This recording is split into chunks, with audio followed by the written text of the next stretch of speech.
Hello, in my continuing video, we have a double ghost line here with Scrafty and Elite, and we have some spicy ghost types in the back here. We have the Dusknoir and the Dusclops. While my opponent already surrendered, just seeing my first Pokemon. Let's see what our other Pokemon can do here, as we face a pretty decent lead with the Trevenant. If we can go for one foul play and it hits, we can farm them down with our backline. We have the Fire Punch on our Dusknoir. We have the Return as well, which is of course a move that you can only get through Purifying, as we can swap into it, and we see a Shadow Warring coming in, and we have our Return. Let's see how much it's going to do. Boom, and that's why you want to run a Return. Return is a very cool move because it's the only real move here that does more like crazy damage basically for the Dusknoir. Otherwise it has Shadow Punch, Ice Punch, Fire Punch, and I think that's it so far. I think it is. And yeah, like they don't really do that much damage, even though the Shadow Punch would, for example, be Stab. It's just more like a bait move. It's always just a bait move. You know it from Haunter, who are just like insane attack. Even then it doesn't really do the most damage. As we see a Registeel coming in here, and we can perfectly swap into our Dusknoir here. Dusknoir here, as we have our Dusknoir, which has Hex as a fast move as well. The other Pokemon also had Hex as a fast move. We have the Dark Pulse as well here, and we have the Shadow Ball. Shadow Ball is a Community Day move that you can now only get through Elite TM, and I actually had to build the Dusknoir. I always say Dusknoir and Dusknoir. I'm going to have this mistake all the time in the video. I just don't know the difference. But yeah, I had to actually build this thing again, which was like 100k, which was like I shouldn't have done, because I only read it for memes and for the thumbnail. If you want to play something better here, play just the Kaiwei Chang. Kaiwei Chang has basically the exact same moveset as the Dusknoir, and has, I think, a little bit worse stats, but just a better fast move. And the difference between Hex and Shadow Claw is very significant. So if you want to play something, just don't build a Dusknoir, build your Kaiwei Chang, and you should be way better off, to be honest. We just played for some fun. We're a little bit bulkier, I think, than the Kaiwei Chang. But yeah, we have like a lot of very confusing ghost types here. My opponent can farm me down, which is kind of annoying, and I think we're going to lose this game here as well, as they still have a lot of energy and we have to let one move go through, and I think I just decide to surrender here. Yeah, good game there. We see the next opponent coming in here, my nemesis, going to have a Talonflame in the lead, and this is definitely my nemesis for this team, as this is kind of something that I cannot really beat with my Pokemon. They go ahead and go straight for the Brave Bird, which is very good for me, as we see a Venusaur coming in. And I think I make a mistake in this kind of particular matchup. We can go for a Fire Punch with just some nice damage, and we can even go for another one here, but they can get still to a move, as we gonna let this move go through.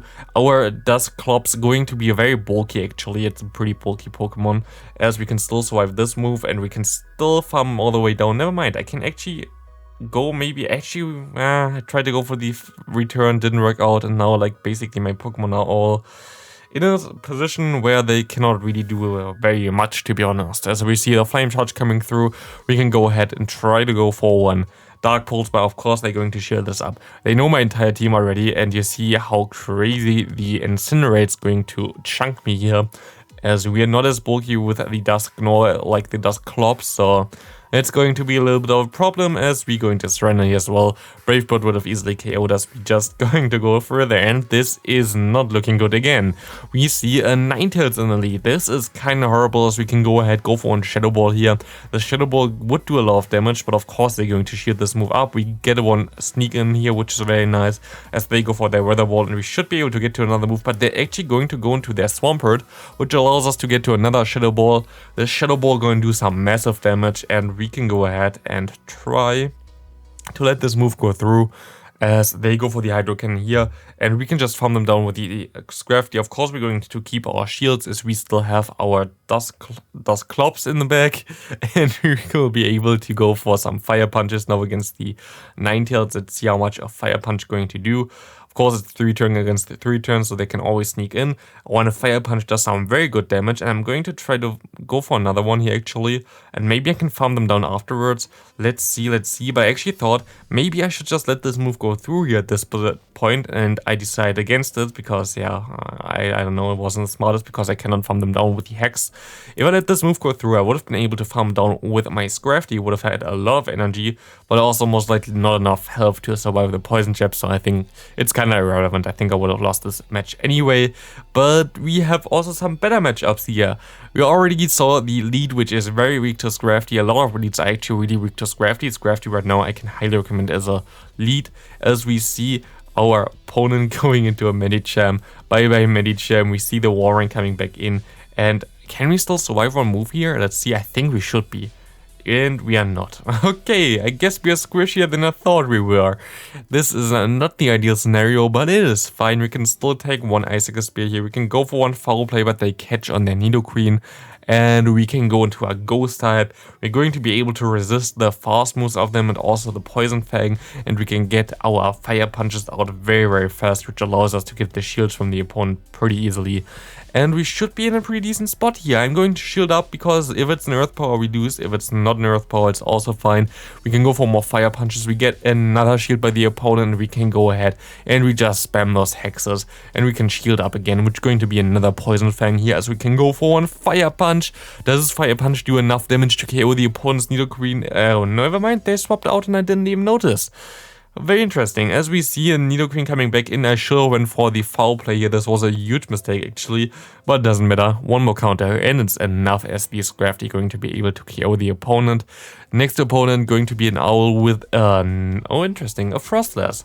It's kinda actually neutral here in the lead. Like, you would think, okay, yeah, this is the best lead ever because you have a Dark type against Ghost type, but Frostless is a little bit special as this Pokemon isn't really a Ghost type in my opinion, just because like you don't really do, like usually the Ghost types all have Shadow Claw that are viable, and this one is just more relying on the Ice type coverage than on the Ghost typing itself. The Ghost typing itself just really helps with countering Fighting type Pokemon like our Scrafty. But we get out the Stunfisk here, and the Stunfisk doesn't really appreciate the Fire Punch. This is the main reason why you would want to run the Fire Punch, as you're going to be able to completely destroy this thing here. Fire Punch actually going to KO this Pokemon already, as we see the final Pokemon of my opponent coming in, which is going to be a Warren. Very nice for me. They have to throw here, which is even better for me, and you know already what we have in the back, so we should be pretty good going into our Scrafty here, as we can still take one move at least.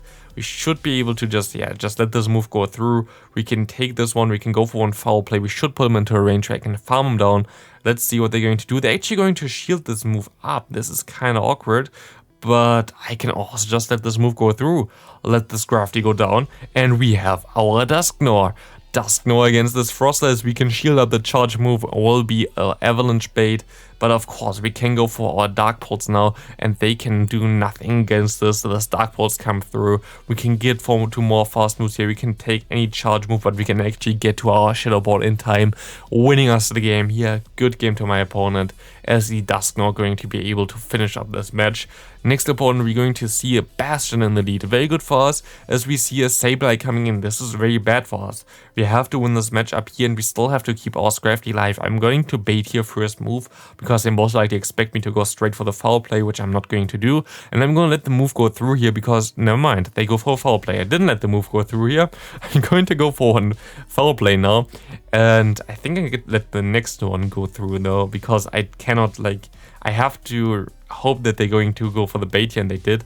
So I can go for my foul play. I can shield this up here. I still need my Scrafty for the Bastion lay down. That's definitely needed, as we can go ahead, go for one foul play here, KOing the Sableye pretty easily. And let's see what they have in the bag now. They're going to go into their Medicham, and we can go into a Dusknoir, which is going to allow us now to go for more Shadow Balls against this Bastion, and Shadow Ball is just way better than the moveset that I would have on my Duskclops. Duskclops has only the Fire Punch, which would hit it for neutral, but Fire Punch is a horrible move. I rather go for this community, but they move Shadow Ball and do a lot of damage, as you can see, and we can even go for another one here, which is going to put this thing pretty low. Just with the 1 HP they survive. Very annoying, because now of course they can KO me here with one Stone Edge. I can go into my Duskclops, and I can go ahead and catch the move here. One nice catch on the Psychic against this. I think that was actually pretty necessary that I did this, because I don't think even one return would KO me here. But they can actually still get to another Psychic. They had so much energy, and I guess I would actually still survive another Psychic. The Dusclops is pretty bulky, not like the Dusknoir, but like this Dusclops going to be able to farm down the Medicham, winning us the game. Speaking of Medicham, there is the next one. We can go into our Dusclops as we're going to see my opponent going into their Vigoroth. By the way, all the battles that you see here in this video are also all the battles I did. There is nothing cut out or anything. We see the Vigoroth going for their charge move now. One Bulldoze doesn't really do anything to me, as they cannot really do anything to me anyway. They have like Body Slam, they have Counter, like what do they want to do against my Ghost typing here? As we can go for one return and completely destroying this thing. As we see an Obstagoon coming in, it's still a little bit awkward here because this Obstagoon actually does run Obstruct. And this was something I didn't really thought of, and they're going to go for the shield here, and they have a lot of energy after farming me down here. It's kind of awkward. I sure went for the Fire Punch anyway, but they go now into their Medicham. We have our Dusknoir, of course, which is going to be able to tank those Psychics, and we can still go for, I guess, Dark Pulse here. No, they actually go for another move. I have to shield here. I have to keep this thing alive. They go for another Psychic. I can go for one Dark Pulse now, which should put this thing very low, and maybe they're actually gonna shield this. That's very good for me, as I can go for one Shadow Ball now and completely destroy this Medicham. And it's still a little bit awkward. I don't know. Just the Obstruct here kind of makes me a little bit scared, but we can go ahead, go into our Scrafty here. They have a defense boost, but still it's double super effective counter, and it's stab, unlike their counter, it's not stab. And we can go for one Power Punch now.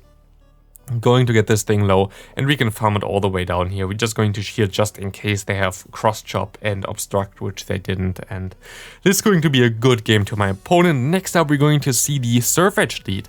Very horrible lead. We have to swap out immediately into our Dusclops while we get greeted by this Talonflame here. Kind of awkward. I'm going to let the move go through, and it's going to be a Brave Bird. So I can now basically bait with the Fire Punch, because of course they know that we're going to go for one move that would KO them. So we can only go for another Fire Punch. And I actually would have been able to go, I think, for maybe even another return here, because I didn't expect that I would still survive it, which at the end of the day, it's actually worse for me. So yeah, that's kind of awkward. We see the Brave Bird coming through, which is fine, as we can farm this thing down. And we will see now a Skarmory coming in. Going to be a little bit tough, and I'm honest, I didn't really count the moves here from the Skarmory. I know now, of course, that they're at 5. I actually tried to swap, but it didn't work. And they go for the Sky Attack. Think they were now at, I think they need 2 more at this point of time. I think they're gonna try to swap. And I actually would swap perfectly, but they swap into their Surf Edge now. And their Surf Edge going to be able to get a lot of energy against my Scrafty. I can of course go for one Foul Play, which is going to put them low. But one Leaf Blade is enough to KO us. And we don't do enough damage to KO them before they can go to one more charge move, which is kind of sad. As this Leaf Blade going to KO us, if we had enough energy there, I would have been able to most likely KO the Skarmory as well.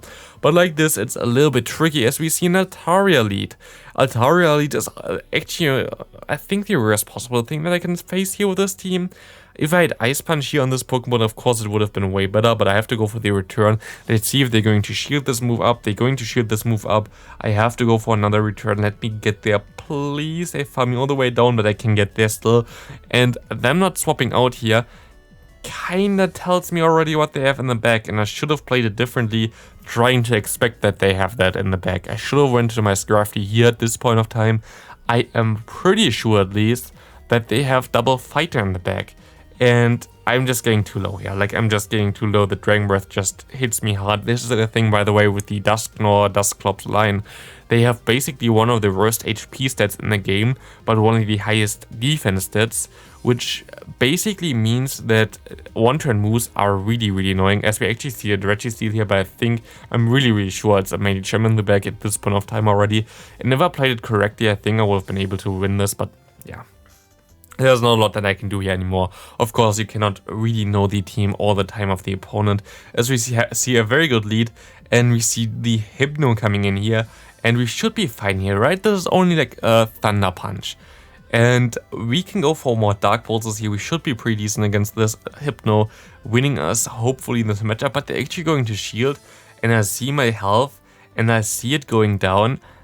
And that's kind of awkward, to be honest. You have a Ghost type here against a Psychic type, and you lose because the Psychic type damage just is too much for it. It's kind of sad, to be honest. But hey, we have still our Dusknoir here, as we can let this move go through and let the farm down going down here. Let's just see. We have so much energy now. I see the Obstacle coming back, and I'm going to go ahead, go for one return, and go now for one encounter, which is going to put him into another return range, which is basically my main goal for this matchup now. I have to try to get to another return, maybe win like this. We see the Venusaur, we still have a shield advantage though, and I think I had enough health, like energy advantage as well, that I should be able to go for the foul play here, and I will be able to go for the foul play, and I will be able to do a lot of damage against this Obstagoon, and this should win us the game, as they will not KO me here, and this is going to be a good game. Thanks for watching, see you in the next video, have a great rest every day, bye!